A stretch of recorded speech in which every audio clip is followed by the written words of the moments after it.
Okay, a lot to go off of there. Uh, I mean, the word that's used a lot in that is the word road. And kind of what I mentioned last week, one of the biggest innovations for the Roman Empire was the road system.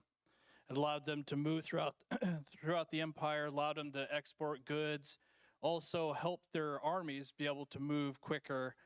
And one of the biggest things that came out of it also was it made it easier to spread the gospel as well.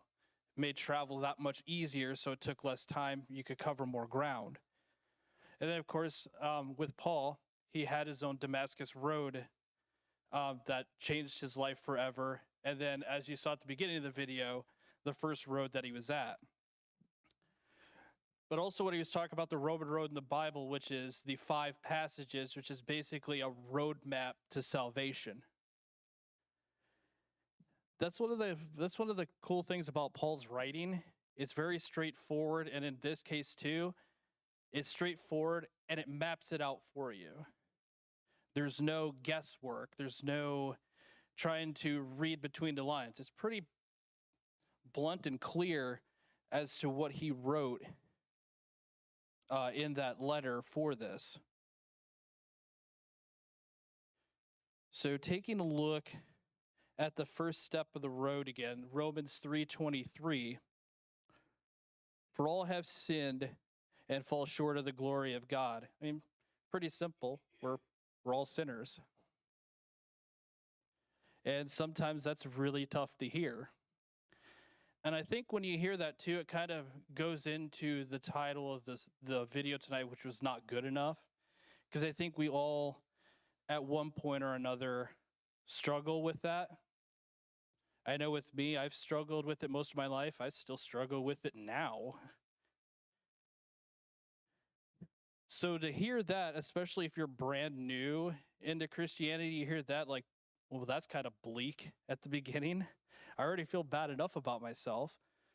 But that's what I like about how this step process goes, to where it starts off kind of bleak and then it starts off dark and you start to see the light by the end of the road. So Romans 6:13 or 6:23 is the second step on this.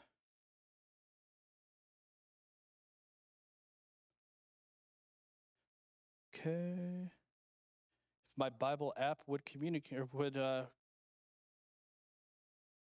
so really what 6:23 in Romans does, it defines the consequences of sin. If someone has it, if they want to read it.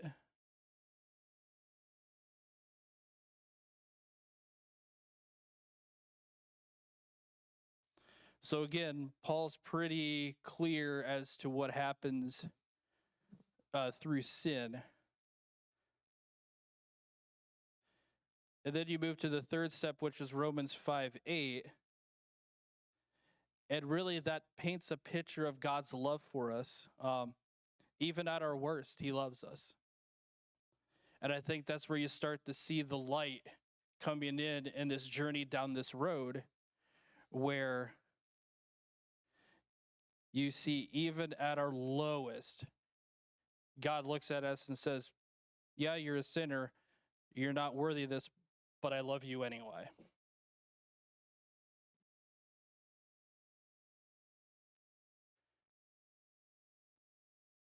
And then step 4 is Romans 10:9 through 10. And it's basically talking about how we can accept God's free offer of salvation. I know when I started coming here and started to really try to understand the word, I guess there was always that part of me of, this all sounds good, but what's the catch? Huh? Yeah, it's the fourth one is Romans 10:9 through 10. And then the last one's 10 through 13, or Romans 10:13. So on Romans 9 or 10 and 9 through 10. So that is because if you confess with your mouth that Jesus is Lord and believe in your heart that God raised him from the dead, you'll be saved. I know when I first saw that, it all sounded way too easy. Like, wait a minute, I just have to say this and everything's okay. And to a point, yeah, it is. I mean, obviously, it has to be something within your heart that you talk about and that you say, but it's still pretty straightforward what what this does for you. And then Romans 10:13 is for everyone who calls on the name of the Lord will be saved.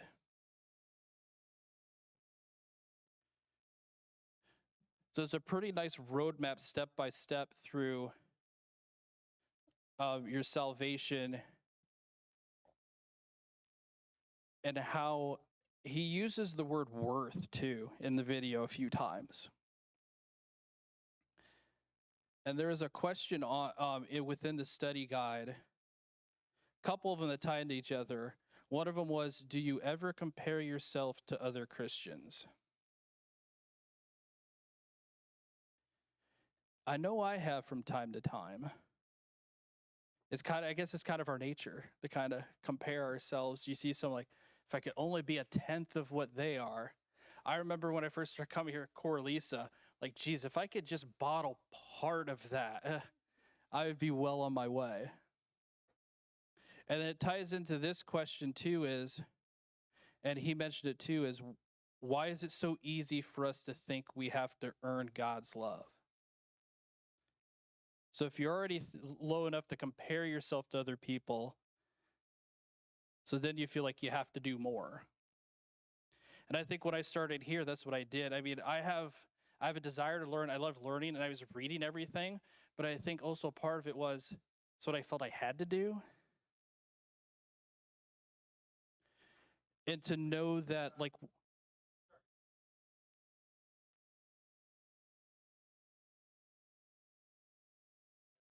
work or in school or whatever else we're doing, we have to approach it from a we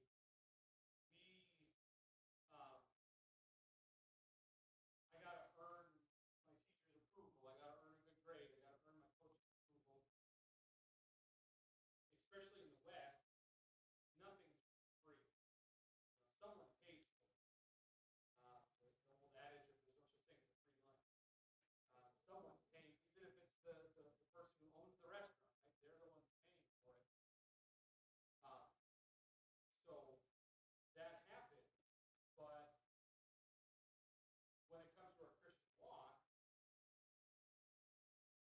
there's nothing we could pay. The pay the debt he did not owe because we had a debt we couldn't pay. There's no way we can earn it, even if we tried, even with our best effort, still fall short. So that gets really difficult for us to come to grips with that I can't do anything to make his approval. He already loves us more than we could ever think for us. No, and I think that's a great point too, because I think we're hardwired, ingrained in us to have to try to earn everything. And then even when we're told, even by reading the Bible, you can't earn this, still in our head to try to earn it. Like earn the love and respect of their parents. So for them to now try to understand that they don't have to earn the love and respect of Jesus, they're going to get it no matter what. That's extremely difficult for them. But for a broken person that didn't even think they earned the love and respect of their parents, it's going to be extremely difficult for them to understand grace. No, absolutely. So I think, oh, so I think with this too, when, and I say this a lot, especially in these studies, is especially how clear it is in these passages. Even though how clear it is, it's still easy for us to still slip back into the old way of thinking.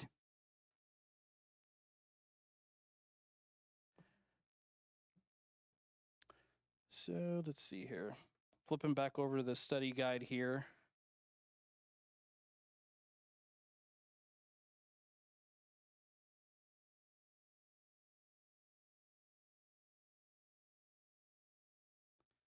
Okay.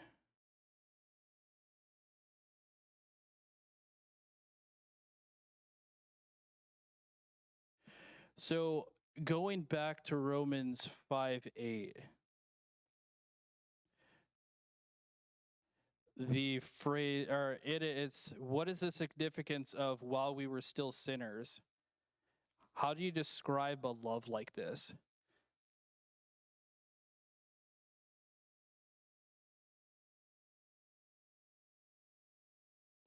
It's a tough one to try to describe.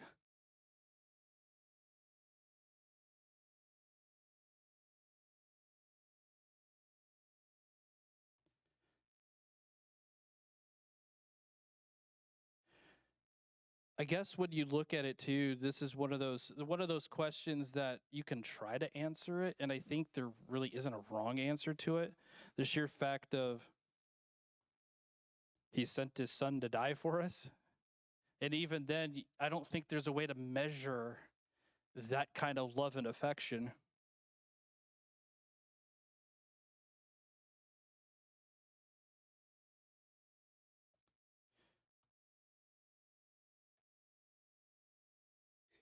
Okay.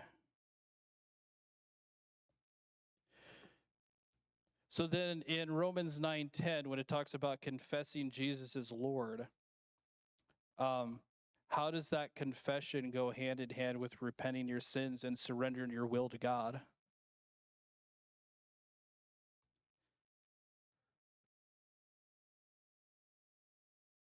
I think again, there's Paul using some pretty straightforward wording in this passage. And you look at the word confess, it isn't just a simple acknowledgement that Jesus is Lord. It's a huge declaration. And I think when we look at, especially with me being coming in new as a Christian, a lot of this was very tough to grasp at first. Because I think the way that we're wired is these are pretty infinite words. I mean, this is, but the way we're kind of wired in our heads to always leave a loophole or a gray area into everything. And the language here, there's no gray area.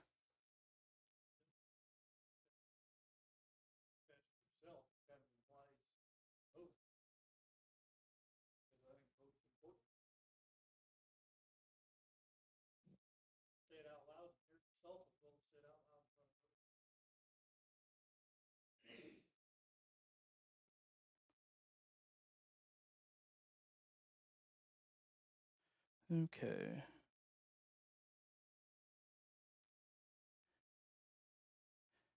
They had an interesting question on this study guide for to kind of go along with the road theme. So I kind of want to throw this out there to you. So think of your favorite place to eat in town, and can you give us directions on how to get there? And the other part of the question is, what if you didn't know exactly how to get there, or didn't have your GPS to look it up? How would you explain it to someone? I'm a landmark navigator. So I could honestly, I couldn't tell you what the street name is the church is on, but I can tell you which roads to turn at to get there.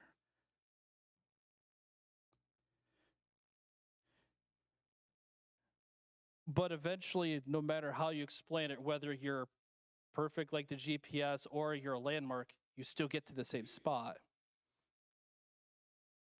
So I think tying in to this tonight is, would it be great if you have every word of these passages memorized to be able to recite to someone? Absolutely. But I think also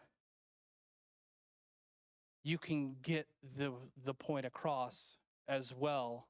Kind of like, I can tell you I turn at the school to get here, or I see the fire hydrant at the end of the road, so I know I've got to turn left there. Or when I'm going out to my archery place, like, okay, there's a spot where I almost put it in the ditch, so I know I'm close to the building. But I also think that with this, we can still find a way to get the message across that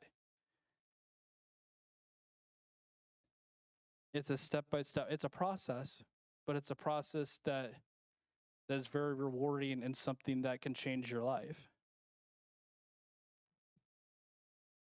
Anyone have any thoughts on the video and what we talked about?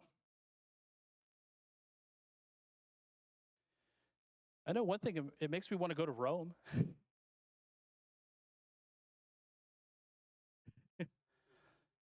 Hey, Pastor Steve, can we have a church trip to Rome? I think it'd be beneficial.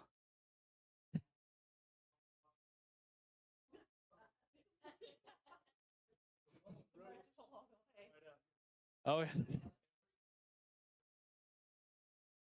oh,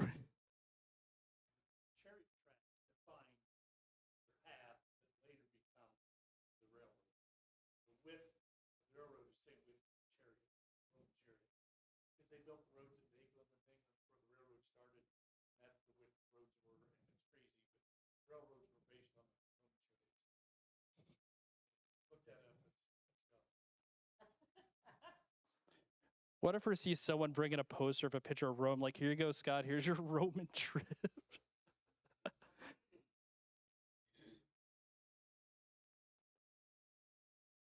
I also like at the end of that video too, where he was at, and just kind of the scenery and everything there, and it's definitely a different perspective than what we saw last week in the video with all the ruins and everything, to where you can see,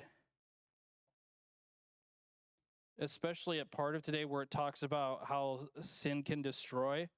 Well, if you remember back at seeing the ruins of last week, it's what it does. It tore the Roman Empire down from the inside, and part of this study is also comparing it to the way that our culture is now. And if you look at our culture now, it's being torn down by the inside almost with glee sometimes.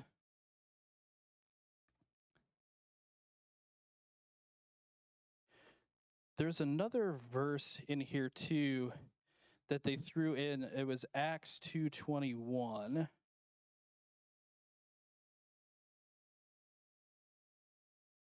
If someone has that, I'm pulling it up too.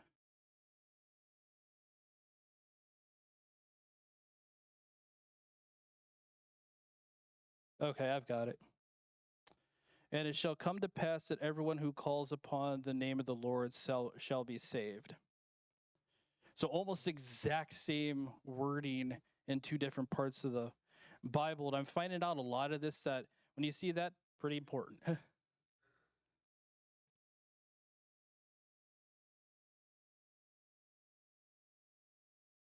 But I think with both of those two, it's the part of calling upon. And sometimes that's the toughest part, is the first step of calling upon. Mm-hmm. That's the scary step, because it goes back to the title, not good enough. Why would you're telling me this God's perfect? Why would he want anything to do with me? It's a question we not only ask about God, but we ask about ourselves. It's tough. I know I've dealt with that even this week at work, just feeling like not good enough, or what I'm doing isn't good enough to fill in the blank, or I'm not good enough for anything else. Kind of a good time this game, though. Anyone have any other thoughts?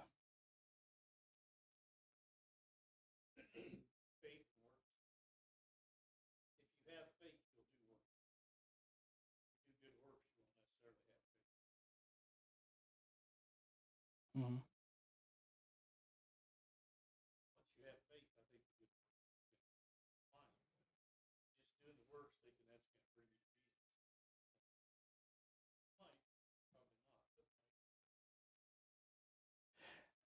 And I know, and sometimes faith is tough because you're believing in, especially with me, that someone that needs that tangible, needs that.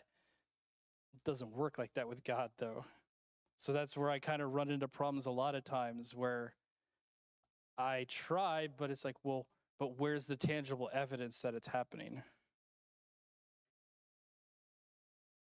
Mm-hmm.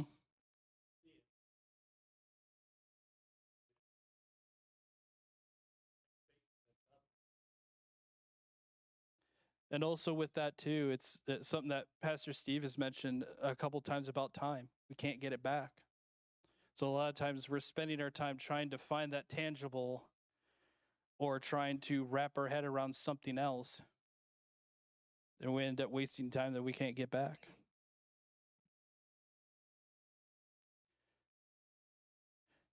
Anyone have anything else?